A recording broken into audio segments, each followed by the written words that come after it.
반갑습니다. 돈쌤입니다. 최근 한 두어 달 정도, 7월 달, 특히 이제 8월 달 들어가지고는 그 미국 시장을 포함한 선진국에 비해서 뭐 우리나라 특히 뭐 한국과 대만 정도 같은 이머징 국가들이 좀 굉장히 좀 부진한 모습을 좀 보였죠. 그래서 뭐 이유는 뭐 다들 아시다시피 이제 트리거가 된 거는 이제 반도체의 매도가 있었을 것이고, 그리고 이제 전반적으로 기업들 실적도 좋게 나오고 있지만 피카운 논란으로 좀 약간 무시되는 경향이 좀 생겼고, 그리고 결정적으로 한 7월부터 델타 변이가 확산되면서 뭐 우리나라도 지금 이제 거리두기가 이제 굉장히 강력해진 상태다 보니까 아무래도 접종률이 떨어지는 신흥국이 좀 이렇게 선진국보다 좀 지지부진한 모습, 답답한 모습을 좀 보였던 것 같습니다. 근데 결과적인 거일 수도 있지만 그로 인해서 달러가 강해지면서, 달러가 강해지니까 아무래도 신흥국에게는 이제 달러가 강해지는 만큼 금리 인상의 효과가 있기 때문에 그만큼 좀 부담스럽고, 특히 우리 그 기준으로는 이제 환율이 많이 급등을 했기 때문에 그만큼 외인들의 매도세가 좀 컸어서 좀 힘든 시기를 좀 보내지 않았나. 그 지지난주 정도는 좀 많이 하락을 했고, 지난주 정도는 한 절반 정도 되돌림이 나온 것 같습니다. 그 사실 이게 달러 얘기는 제가 강의 때 정말 많이 드리긴 하는데, 그 작년이었죠. 2020년 같은 경우는 뭐 연준이 뭐 규모나 속도나 뭐 모든 거를 봐서도 가장 강력한 정책을 쏟아내다 보니까 미국의 상승이 나올 상황이었지만 그만큼 연준이 계속 사주니까 금리 상승을 좀 억제했던 거죠. 그러다 보니까 이제 달러가 좀 약세가 됐고, 바이든 당선 이후로는 이제 재정 적자가 인프라 투자 이런 게 늘어나면서 달러가 약세로 갈 것이다라고 해서 우리나라도 코스피가 작년 11월에 뭐 굉장히 올해 1월까지 굉장히 빠르게 3천 레벨을 올라가던 그런 기억이 있었기 때문에 달러의 방향은 그 어느 것보다 중요하다는 건 너무나 잘 아실 거고, 특히 제 강의를 들으신 분들은 이제 지겨울 정도로 이걸 들었을 건데, 그러면 최근 한 두어 달간의 그 지금 이제 선진국과 우리네 시장의 차별화가 뭐 어떤 거였는지 조금 더 깊게 한번 보면은, 뭐 간단하게 그래프 하나 갖고 왔습니다. 이게 올해 1월부터 YTD라고 하죠. 1월부터 오늘까지 지금 파란색 선이 이제 코스피입니다.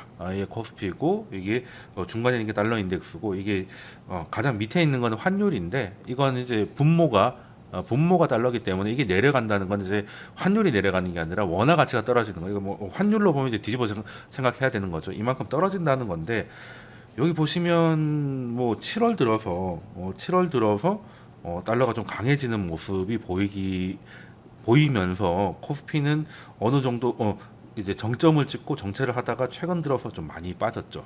최근 들어서 많이 빠졌고, 지금 떨어진 거의 한 절반 정도 되돌리는 상태인 것 같습니다. 그런데 달러가 강해진 것보다 원화가 약해진 게 더 가파르죠.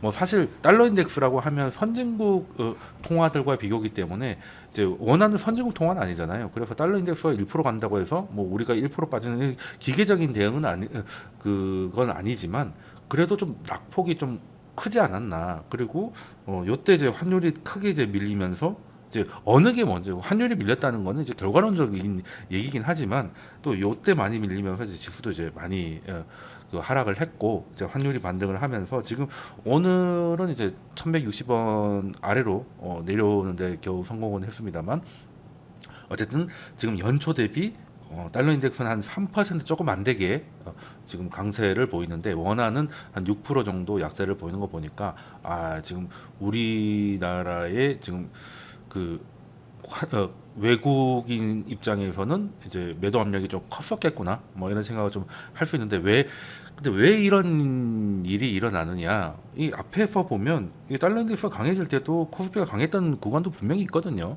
한 5월 정도까지는 굉장히 괜찮았습니다. 그런데 그 이후부터 이제 정체를 보이기 시작해서 그 이후로 달러가 올라가니까 지금 이제 힘이 오는 모습을 보이는데, 그게 딱 지금 7월 정도란 말이죠. 6월 7월 정도인데 딱 델타 바이러스 뭐 그때이기도 하고, 그리고 이제 바이러스도 있겠지만 요것만 보기에는 좀 그냥 델타 변이 때문이에요라고 하기에는 한국만 그런 것도 아니고 왜 좀 한국과 대만이 좀 약한 모습을 보였을까 뭐 이런 저런 고민을 좀 해보다 보니까 좀 본질을 좀 봐야 되겠다. 그래서 물론 뭐 트리거가 된 거는 이때 이제 트리거가 된 거는 이제 그 반도체 업황에 대한 그 나쁜 전망이 나오면서 제가 지난 업로드한 강의에서 아마 그 반도체 얘기를 한 것 같은데 그때 이제 뭐 모건 스탠리의 이제 뭐 윈터 이즈 커밍 뭐 이런 것들이 나오면서 이제 트리거가 되기도 했는데 일단 좀 본질적으로 좀 보자라는 겁니다. 그래서 좀 이제 제가 가져온 차트가 있는데요. 지금 뭐 테이퍼링이 뭐 연내 시작될 것 같고 뭐 여러 가지 이제 잭슨홀에서 조금 더 가셔야 되는 부분이 있지만 아직까지는 유동성이 퍼지고 있는 상황이라고 생각을 하시잖아요. 그 테이퍼링은 어쨌든 긴축은 아니고 양적완의 규모를 줄이는 것이고 그리고 또 연준 외에도 뭐 물론 연준이 1,200억 달러씩 계속 하고 있는 것만 해도 유동성 공급은 어쨌든 증가 폭은 늘어나지 않더라도 계속 공급이 되고 있는 상태고 특히 이제 재무부가 갖고 있는 일반 계정의 그 현금을 지금 많이 시장으로 방출하고 있거든요. 그런 이유는 이제 그 한도 협상을 지금 공화당과 민주당이 협상을 하지 못했기 때문에 거기에 좀 이제 나중에 맞추기 위해서 현재 쌓아놓은 그것들을 좀 방출하면서 좀 맞추고 있어요. 결론적으로는 연준에서도 돈을 풀고 재무부에서 돈을 푸는데 왜 달러가 강하게 가냐 라는 겁니다. 물론 뭐 델타 바이러스, 뭐 피크아웃 뭐 이런 것들이 있겠지만 뭐 수급적인 요인도 분명히 있었을 것이다라고 찾아봤더니 하나의 힌트가 있더라고요. 그 6월 FOMC에서 그때 이제 금리를 올렸는데 금리를 안 올렸다 이런 얘기가 있었잖아요. 그게 그때 당시만 하더라도 그 유동성이 너무 공급이 많이 되니까 단기 채권들이 순간적으로 이제 장중에 마이너스를 찍는 일들이 발생을 해요. 그래서 이걸 그대로 연준이 놔두면 미국도 이러다가 마이너스 금리 가는 거 아니냐라는 기대감이 시장에 퍼지면 연준 입장에서 굉장히 곤혹스럽고 부담스러울 수 있잖아요. 그래서 이제 그 넘치는 것만큼을 마이너스를 이제 때릴 정도의 것들을 좀 걷어내기 위해서 이제 영레포라고 하죠. 요즘 그 영레포라는 건 이제 시중은행들이 이제 하루 맡기는 거예요. 하루짜리. 뭐 계속 롤링을 해도 되는데 어쨌든 그냥 오버나잇 그냥 하루짜리인데 그냥 현금을 주고 하루 맡기는 건데 이제 담보를 이제 연준이 갖고 있는 채권을 담보로 이제 이렇게 현금을 맡기는 건데요. 그러면 어찌됐든 은행은 이제 시중이고 연준은 이제 그 중앙은행이니까 시장에서 이제 돈은 조금 빨려 들어가는 느낌이긴 합니다. 근데 뭐 미국에서는 이게 뭐 크게 뭐 중요한 것 같진 않아요. 뭐 왜냐하면 이거를 해야 될 정도로 유동성이 좀 풍부했던 상황이 있었고 연준도 그것 때문에 기술적인 조정이다라는 얘기를 했었거든요. 근데 이게 뭐 미국 안에서는 그럴지 모르겠는데 이게 그 과거 데이터들을 이렇게 보면 특히 이제 뭐 유동성 공급이 확 늘어나고 있는 시기를 제외하면은 연준의 그 지준이라고 하죠. 지급 준비율. 지급 준비율이 쉽게 말해서 뭐 어느 정도 보증금은 은행이 중앙은행에다가 갖다 놔야 되는 거죠.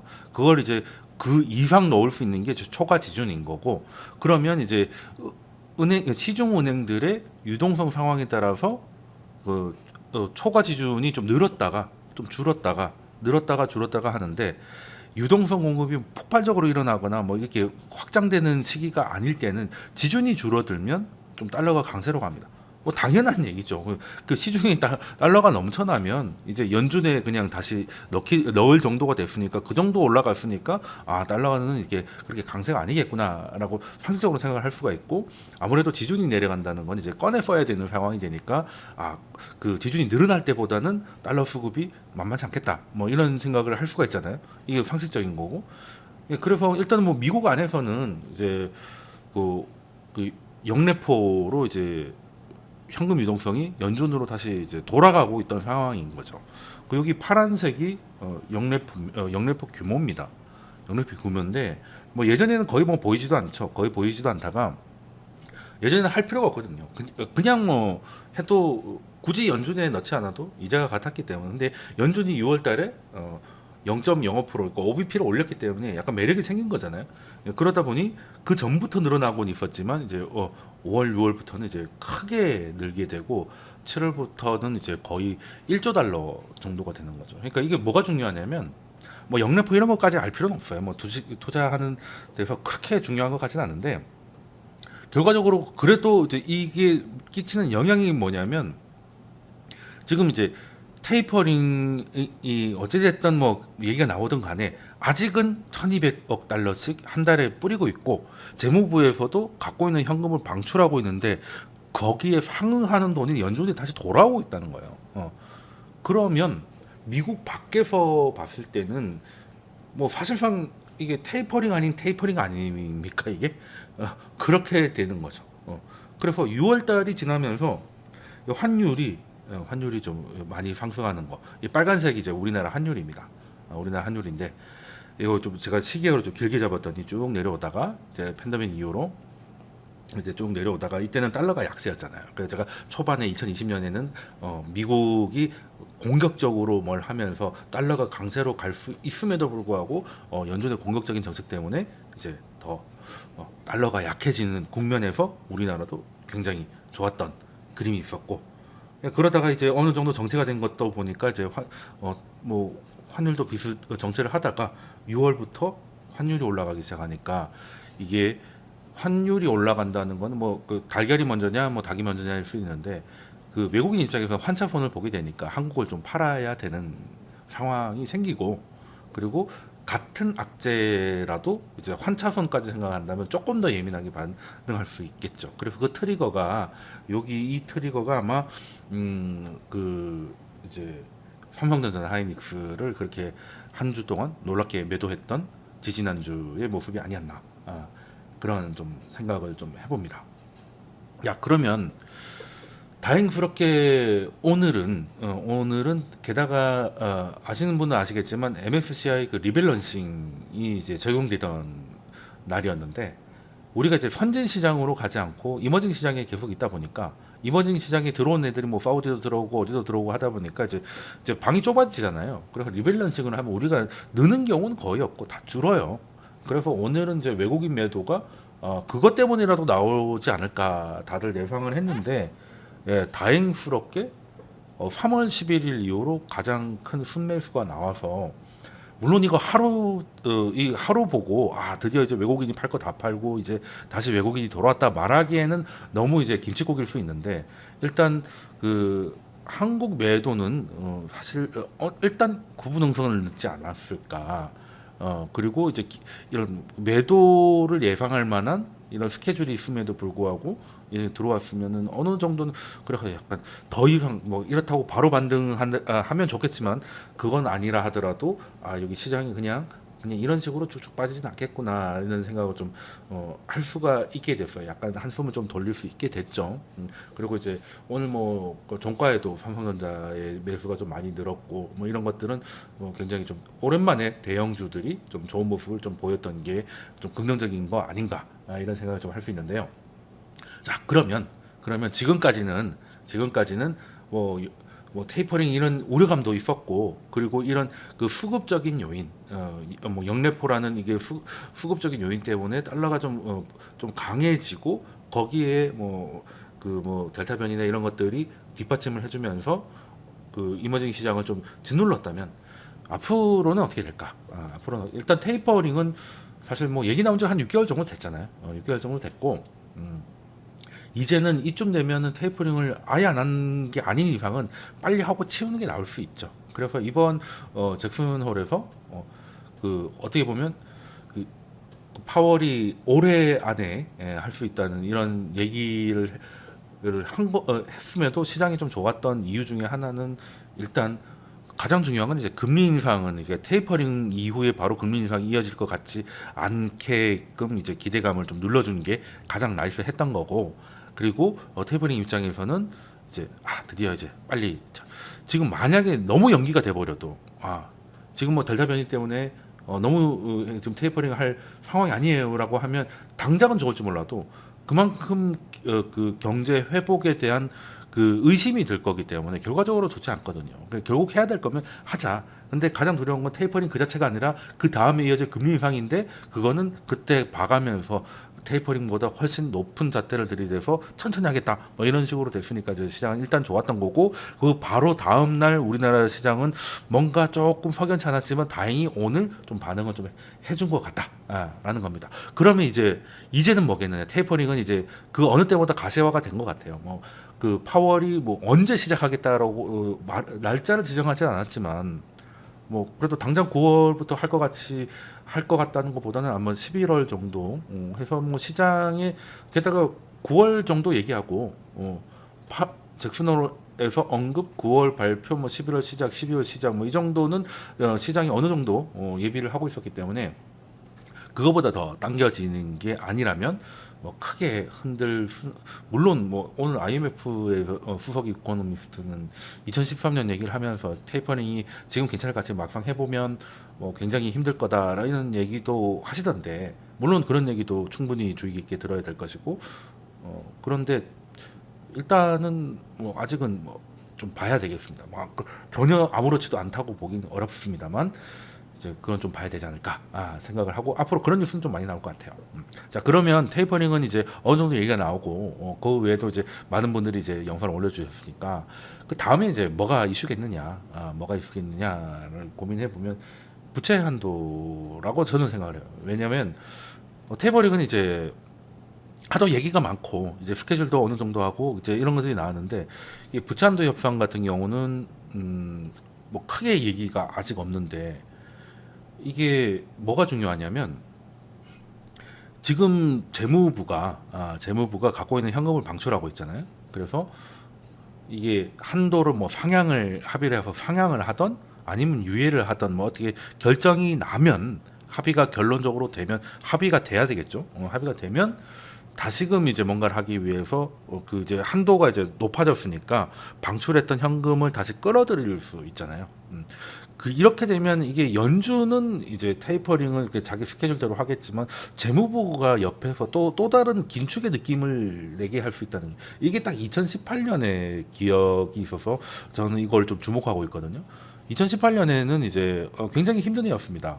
특히 한국 주식을 하셨던 분들은 뭐 거의 뭐 계단식 하락을 했기 때문에 차라리 금융위기 때나 뭐 코로나 때는 그냥 단칼에 그냥 쫙 빠졌을 때보다 더 정말 짜증나고 이제 지치던 해였는데 그랬던 이유가 뭐냐 뭐 물론 무역 분쟁이 가장 크긴 했죠. 우리나라는 교육을 해야 되는데 교육 1, 2위 상대국이 서로 싸우고 앉아 있으니까 우리는 뭐 그냥 통곡을 안 할 수가 없는 상황이었는데 하필 분위기도 너무 안 좋았어요. 일단 파월 의장이 당시에 좀 초보였어가지고 지금은 놀라울 정도로 좀 이렇게 노련해졌다.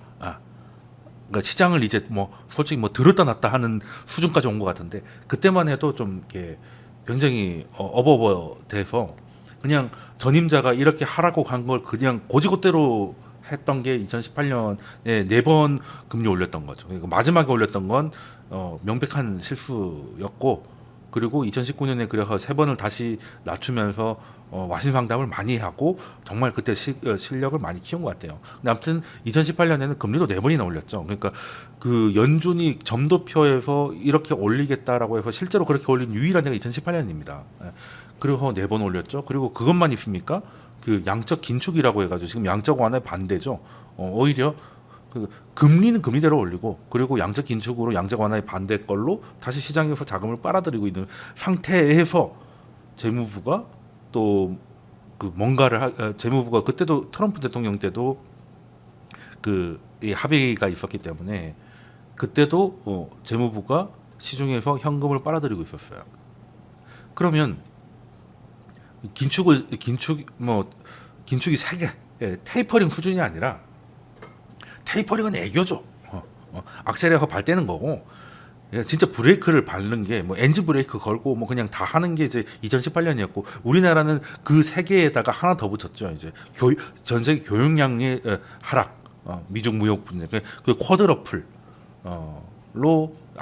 지금 생각해보면 그냥 그 정도 빠진 게 정말 다행이다 싶을 정도로 굉장히 거시적인 상황은 정말 안 좋았습니다. 정말 안 좋았고 그래서 그때 나중에서야 눈치를 챘던 게 시장에서 눈치를 챘던 게 재무부가 돈을 이제 빨아들이고 있었다는 거거든요. 우리가 다 이제 통화 정책 유동성 하면 연준만 보고 있지 재무부가 뭔가 그 유동성의 이제 키로 드라이버로 등장했던 게 거의 없었고 그리고 연준도 재무부가 이러고 있다고 말하기도 좀 웃겨요. 통화 정책에 관할은 자기인데 뭐 행정부에서 하는 얘기를 좀 하기도 약간 기관의 자존심의 문제도 있었을 것이고 그리고 어찌됐든 그거는 중앙은행이 얘기해서는 안 되는 문제죠. 그래서 나중에 보니까 이런 것도 있었더라. 근데 이번에는 그래서 테이퍼링은 이제 워낙 얘기가 많고 파월도 이제 많이 노련해졌고 했기 때문에 그냥 어느 정도 스리슬쩍 넘어갈 수 있을 것 같은데 이번에 협상이 어떻게 될까? 일단 협상이 잘 안 되면 안 되는 그 자체로 불확실성이 늘어나죠. 그리고 협상이 된 이후에 재무부가 다시 현금을 빨아들일 것인가, 빨아들인다 어느 정도 규모로 어느 정도 속도로 빨아들일 것인가, 그게 만약에 테이퍼링 스케줄하고 맞아떨어져서 신흥국한테 부담을 정도로 달러를 강세를 만들어 갈 것인지, 요게 이제 핵심이라는 겁니다. 요게 핵심이라는 건데 일단은 일단 스케줄을 좀 봐야 되겠죠. 인프라 투자 관련해 가지고 통과가 됐다는 건 이제 다 아실 겁니다. 이제 뭐 굉장히 오래된 것 같네. 얼마 안 됐는데. 그러고 나서 상원에서 민주당이 3.5조 달러 규모의 이제 그 예산 결의안을 통과시켰어요. 그러니까 그 예산 결의안은 인프라 투자는 이제 그 합의를 해서 공화당에서 10석의 찬성이 나와줘야 되는 것이고 이건 단독 처리가 가능하거든요. 단독 처리 가능해서 그때 이제 공화당이 반대를 했던 헬스케어나 사회복지 그 이제 사회복지라고 하면 이제 그 뭐 패밀리 패밀리 플랜이라고 하죠. 이제 소득공제 좀 약간 좀 더 늘려준다는가. 그리고 미국이 학비 비싸기로 유명한데 다 대학만 생각하시는데 거기에 우리로 치면 이제 어린이집 뭐 킨더라고 하나요? 하고 이제 유치원하고 이런 그때부터 좀 비싸거든요. 그때부터 비싸기 때문에 거기에 대해서도 이제 우리도 이제 교육비 이제 나라에서 좀 지원하지 않습니까? 이제 그런 것들 이런 거 해가지고 3.5조 달러를 통과시켰는데. 그래서 인프라 투자는 이제 합의해서 통과를 시키고 나머지 것들은 이제 그냥 이제 다수당이니까 이거는 이제 행정 권력으로 통과를 시킨 겁니다. 근데 여기서도 빠진 게 뭐냐면 이제 부채 한도 협상이에요. 그러니까 여기서 그러면 민주당은 왜 여기서조차 뺐느냐? 그러니까 부채 한도 협상을 인프라 투자랑 같이 공화당하고 합의를 해서 통과시키려고 했는데 공화당이 이제 노를 하니까. 다행히 인프라 투자는 합의가 돼서 일단 그걸 먼저 통과시키고 나머지 것들은 예산 결의안에 통과시켰는데 부채 한도에 대해서는 공화당하고 협의를 이어가서 같이 합의해서 통과시키겠다는 게 민주당과 바이든의 생각인 거죠. 뭐 어찌됐건 뭐 합의를 해서 가면 미국의 중간 선거에서 심지어 여당이 바뀌어도 어느 정도 정책의 연속성을 가져갈 수 있으니까 좋은 건데 이게 또 다르게 생각하면은 공화당 입장에서는 되게 기분 나쁜 거예요. 이게 어차피 자기 하고 싶은 대로 할 거면서 이제 그 자기들하고 자기를 들러리 세워가지고 이거를 통과시키면 그러니까 쉽게 말해 들러리 세운다는 거죠. 어차피 조금 양보해주고 뭐 그냥 합의해서 한 것처럼 나중에 좀 뭐 이거 너무하다라고 얘기하면 무슨 소리야 지금 와가지고 그때 다 합의했잖아 이런 식으로 이제 그 그림 만드는 거 싫다는 겁니다. 그래서 이제 공화당의 이제 상원 의원 대부분 뭐 46명이 서한을 발표해 46명 거의 다죠 뭐 거의 다인데 거기서 그냥 쉽게 말해서 어떤 형태로든 부채 한도에 동의하지 않겠다라고 아예 그냥 공개 서한을 발표합니다. 그러니까 이제 좀 머리가 아픈 거죠. 지금 날짜가 벌써 한 달이 지났는데 그래서 이게 그 공화당에서도 그런 게 아니 부채 한도 상향 협상이잖아요. 공화당은 늘리고 싶지 않은데 이 그러니까 한도 상향이니까 이만큼 늘릴지 무조건 늘리는 거잖아. 근데 거기 가가지고 그냥 나중에 문제 생기면 다 이제 민주당이 문제가 아니고 우리가 그때 합의했던 뭐 해가지고 같이 물타기 하는 거라고 생각을 하기 때문에 일단 공화당이 이번만큼은 좀 쉽지 않을 수 있고요. 그리고 인프라 투자는 뭐 결국에 이제 뭐 그 규모에 조금 문제긴 했지만 그 미국의 인프라가 후지다는 거는 공화당 사람들 특히 이제 공화당 지지자들도 가보면 뭐 다 너무 전통이 넘치는 거죠. 다리가 뭐 예전 뉴딜리아 그때 만든 거고 이러니까 그게 좋게 말하면 전통이고 나쁘게 말하면 언제 묻는지 모르는 것들이 쫙 깔려 있는 상태고 거의 이제 나라가 큰 것도 큰 거지만 인프라가 거의 이제 뭐 텍사스 이런 데도 한파하니까 이제 전기 끊겨가지고 뭐 거의 발전기 돌리는 그런 상황도 이어졌고 그러니까 인프라가 셀프였기 때문에 이거는 뭐 굳이 민주당이 이제 적극적으로 끌고 간다 하더라도 공화당 지지자들에게도 어느 정도 인기가 있었기 때문에 아 그래 뭐 이건 할 수 있어. 근데 너무 오바는 하지 마. 이 정도 해가지고 이제 통과가 된 거거든요. 근데 문제는 부채한도 상향 협상, 부채한도 상향은 여론이 특히 공화당 지지자들한테 되게 좀 안 좋습니다. 그래서 공화당 의원들이 초당적인 합의를 할 요인이 별로 없어요. 이게 뭐 여론이 좀 그쪽으로 가면 나중에 어찌 됐든 뭐 중간 선거 이런 걸 좀 생각해 볼 텐데 그게 오히려 여론이 더 안 좋아지고 있거든요. 이게 이런 식으로 이제 뭐 이렇게 하다 보니까 오늘만 해도 뭐 미국 부동산 뭐 가격 뭐 YOY로 그러니까 전년 대비로 19%로 난리가 나니까 이제 그런 식의 돈 푸는 거에 대해서 좀 부정적인 감정을 가진 공화당 지지자들이 굉장히 많습니다. 그걸 공화당 의원들이 알고 있고요. 그래서 지금 시장은 좀 이거를 눈치를 채고 좀 긴장을 좀 타고 있습니다. 제가 뭐 수익률 곡선 이런 얘기 많이 하는데 지금 한 달 후에 이제 원래 우리가 상식적으로는 채권이 뭐 1개월짜리가 있고 뭐 1년짜리가 있고 뭐 10년짜리가 있고 쭉 기간별로 있잖아요. 그러면 보통 때는 길면 길수록 금리가 이제 높아야 되지 않습니까? 예. 우리가 1년 빌리는 거하고 10년 빌리는 거하고 다른 거잖아요. 그죠? 그게 정상이거든요. 이게 금리를 세웠을 때 요렇게 되는 거. 요렇게 되는 게 정상인데 한 달짜리 만기 국채 가격보다 지금 3개월짜리 만기의 국채 가격이 지금 많이 좀 싸졌어요. 그러니까 3개월 후에 무슨 일이 생길 수 있겠다는 생각이 채권 시장에 좀 녹아 있다는 겁니다. 그게 딱 이제 지금 채권한도 협상이 이제 마무리될 것으로 예견되는 시기인데, 그리고 또 하나 악재가 터진 게요. 지금 아프간 이제 어제였죠? 이제 몇 시간 전이죠? 이제 아프간 철수 이제 기한이 끝났습니다. 이제 그 사단장이 이제 문 걸어 잠그고 나왔던 사진이 오늘 뭐 이제 SNS에 많이 나왔는데, 이게 물론 미국이 이제 아프간에서 20년 동안 전쟁을 하다가 철수를 했는데요. 그러니까 미국이 참 승리에서 나온 게 아니라 뭔가 하다가 안 되니까 그냥 철수하는 뭐 하다가 안 되니까 철수한 거지요. 근데 어찌 됐든 이제 그림이 생각보다는 별로 안 좋습니다. 그래서 트럼프도 갑자기 요즘 뉴스에 다시 나와가지고 너무 급하게 철수했다. 민간인 다 보내고 군인들이 천천히 하면 되지. 뭐 그래 도망가듯이 하냐. 근데 그게 또 바이든도 할 말이 있는 게 오바마 때 철수를 하려고 했어요. 근데 이제 철수하려니까 생각할 게 너무 많잖아요. 지금 이 난리가 났듯이 그때도 예상이 당연히 됐을 거잖아요. 그래서 이거 봐야 되고 저거 봐야 되고 하다 보니까 결국 철수를 못했습니다. 그러다 보니까 20년이 된 거거든요. 그래서 바이든은 그냥 철수를 하기로 했으면 내일 당장 뭐 이런 식으로 그냥 우르르 나와버렸는데 문제는 이제 그림이 안 좋다는 거죠. 그림이 안 좋아요. 일단 뭐 거기 남겨진 사람들 뭐 거의 버리다시피 하는 느낌인 거고 좀 그렇죠. 이거 탈출시키려고 하면 거의 대부분을 탈출시켜야 될 것 같은 거고 이거 그럴 것 같으면 철수가 아니 뭐 여하튼 뭐 그런 게 있기 때문에 지금 지지율이 좀 많이 떨어졌습니다. 얼마 안 됐지만 1년도 안 됐지만 지금 취임 이후로 최저 지지율을 보이고 있고 물론 뭐 지지율하고 그 부채 한도랑 뭔 상관이냐 하겠지만 이게 그래도 대통령이 그 지지율이 한 7, 80% 나올 때 그 갖고 있는 영향력하고 그냥 오늘 내일 할 때 갖고 있는 영향력은 좀 다르잖아요. 그 협상력에서 차이가 난다는 겁니다. 그리고 정 안 되면 이제 밀어붙여야 되는데 그때 지지율이 이제 곤두박질 치고 있으면 굉장히 좀 국정에 부담이 되죠. 국정에 부담이 되고. 그래서 지금 민주당이 고민이 많을 겁니다. 뭐 두 가지 옵션이 있을 수 있겠죠.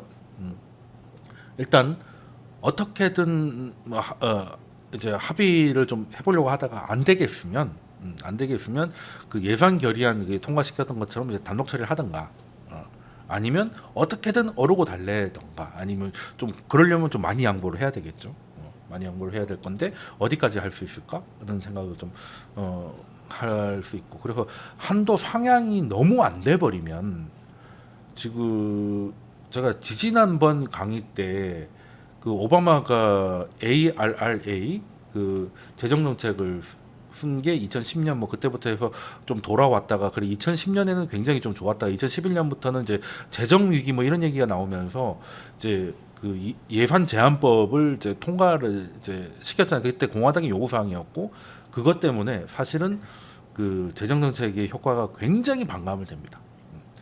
그러니까 뭐 그냥 땡겨 쓰고 나머지는 점점 좀 갚아가는 그런 기분이었기 때문에, 그래서 이번에도 한도 상향이 제대로 안 되거나 뭐 그런 제한법이 딱 같이 나와버리면 지금 바이든의 뭐 블루 웨이브 이런 거에 대한 가져왔던 기대감을 좀 많이 내려놔야 될 수도 있거든요. 예, 그런 것도 봐야 되고, 그러니까 일장일단이 있습니다.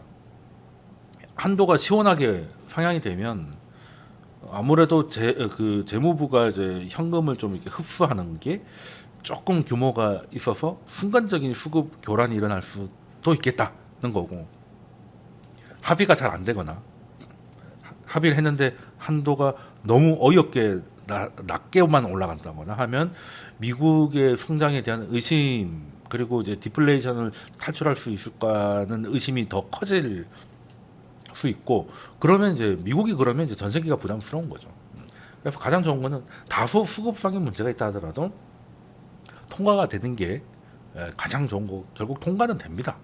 결국 통과는 돼요. 그 안 쓰면 죽게 생겼는데 그냥 자기 안 쓰겠다고 이렇게 죽진 않겠죠, 미국이.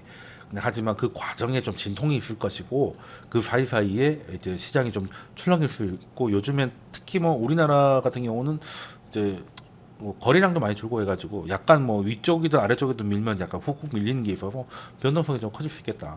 이런 생각을 좀 해봅니다. 그래서 테이퍼링 이후로는 이제 미국의 그 거시적인 이벤트는 부채 한도 협상이고, 지금 분위기는 별로 안 좋다는 거고요. 그리고 테이퍼링은 크게 걱정은 안 했는데 2013년과 지금이 좀 상황도 좀 다르기 때문에 연준이 갑자기 뭐 이렇게 뭐 그냥 인플레이 너무 놀라워 이렇게 그냥 어떻게든 뭐 빨리 잡아야겠어 이런 식으로 호들갑만 떨지 않으면 되는 거였는데, 이거는 이제 정치적 합의가 필요해서 좀 피곤할 수 있겠다. 그래서 앞으로 어떻게 되는지는 뭐 지켜보고요. 지켜보면서 또 어떤 얘기가 있는지는 또 영상을 통해 가지고 또 알려드리겠습니다. 좀 재밌던 것들은 또 영상으로도 준비를 하고 또 정리를 해서 보는 게 또 의미가 있으니까 앞으로 영상은 최대한 자주 찾아뵙기로 하고요. 그리고 시간 되시는 분들은 저기 설명란 보시고 참여하시면 또 재미도 있고 정보도 얻을 수 있는, 뭐 돈 내라 이런 거 없습니다. 들어오시면 재밌으실 겁니다. 그러면 다음 영상에서 뵙겠습니다. 감사합니다.